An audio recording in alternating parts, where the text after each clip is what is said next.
Hi, I'm Andrew Reina, and you're watching OSN, your monthly recap of old news that has already happened. First up, I would like to talk about Fox's Gambit and X Force are more or less confirmed to not be happening anymore. There's a tweet by Daniel Rickman? I don't know. Anyways, he says, not a huge surprise, but from what I hear, Gambit and Doctor Doom are officially dead. As for X Force, it's not officially dead, but they only have 2 months to start filming it, and that's not going to happen, so it's not happening. Not with Fox, anyways. So who knows? Maybe another studio will be able to work with them and get those two films out there. Deadpool's co-creator, Rob Liefeld, seems to confirm the X-Force cancellation news. He tweets, pour one out for X-Force, victim of the merger. $800 million grosser easy. I guess that's not happening. Sorry, Channing Tatum. Get fucked, nerd. Next, I want to talk about Netflix. So they got a lawsuit right now for $25 million for their Black Mirror Bandersnatch. Choose your own. I don't want to say it because they might sue us. Choose your own story deal. Apparently, the publishers Choose Co.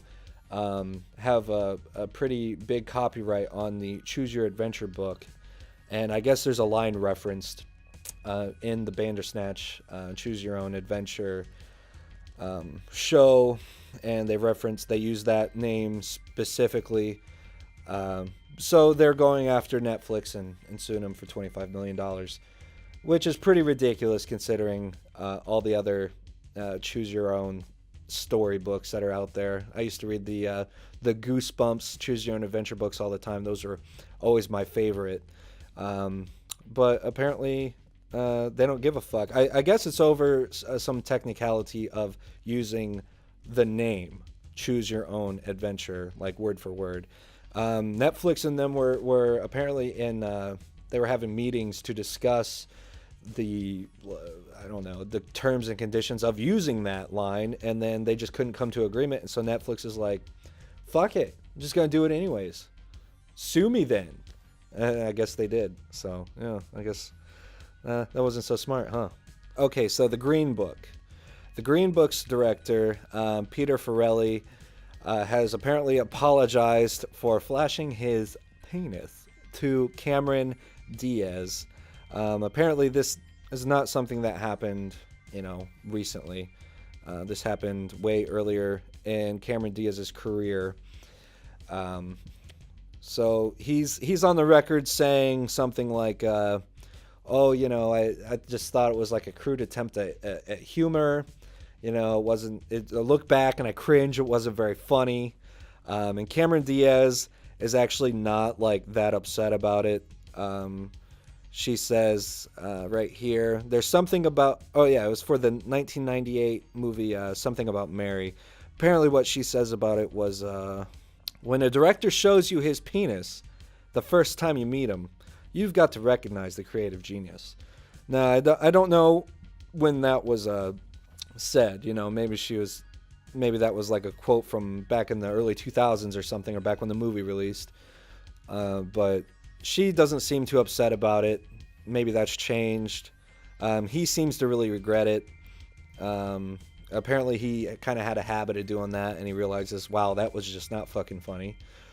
So we'll see if there's any kind of developments that come from that. Maybe he'll get like ostracized a little bit. He'll get the Louis C.K. treatment. Maybe it won't be okay. But we'll find out at the next monthly recap if there's any developments on that story. Speaking of inappropriately flashing your penis and other sexual things, the Harvey Weinstein case with Ashley Judd's sexual harassment claim against Weinstein has been dismissed. I guess they're just not going with it. That's not to say that all of her claims, he's still not getting charged with anything. Let's see. But she said she could proceed with a defamation claim against him. In her lawsuit, the Double Jeopardy actress accused Weinstein of smearing her reputation by discouraging director Peter Jackson from casting her in his blockbuster movie franchise, The Lord of the Rings. So I guess that's still on the table for Harvey Weinstein to catch some flack over. So yeah, sorry Weinstein, get fucked, nerd. Oh yeah, the Amazon CEO Jeff Bezos and his wife Mackenzie are now getting divorced after 25 years of marriage, which is going to kind of suck for him, I imagine, because Amazon's only 24 years old.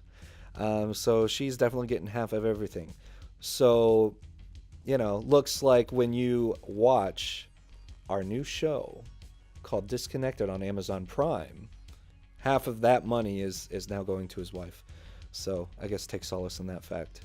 So yeah, Disconnected. It's a show that me and the boys at OSP have been working on for almost all of 2018. It was a great project, and we just finished the first season. That was all wrapped up. It'll be released later this year in 2019. We'll have more information as to a release date at a later time. But for now, why don't you enjoy this small clip from the premiere cut that we have prepared for you guys. Hello. Hey. So, Aspen, what can I do for you? You like the place so far, right?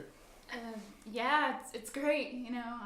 Renee was right. It's a great place with even greater people. It's good to hear. I wanted to ask you something kind of personal. Sure. It depends on what it is, though. I make it a rule to never date a coworker.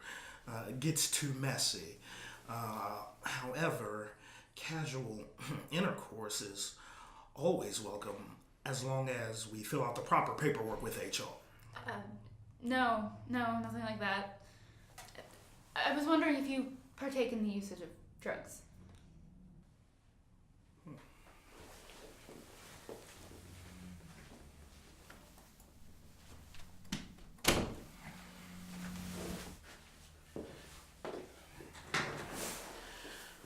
Maybe. What are you, a narc? Because if I ask you, you have to tell me. No, I'm not. I was wondering if you wanted to buy some from me. Depends. What do you got? Weed, coke, and pills. Basically the Golden Corral of drugs.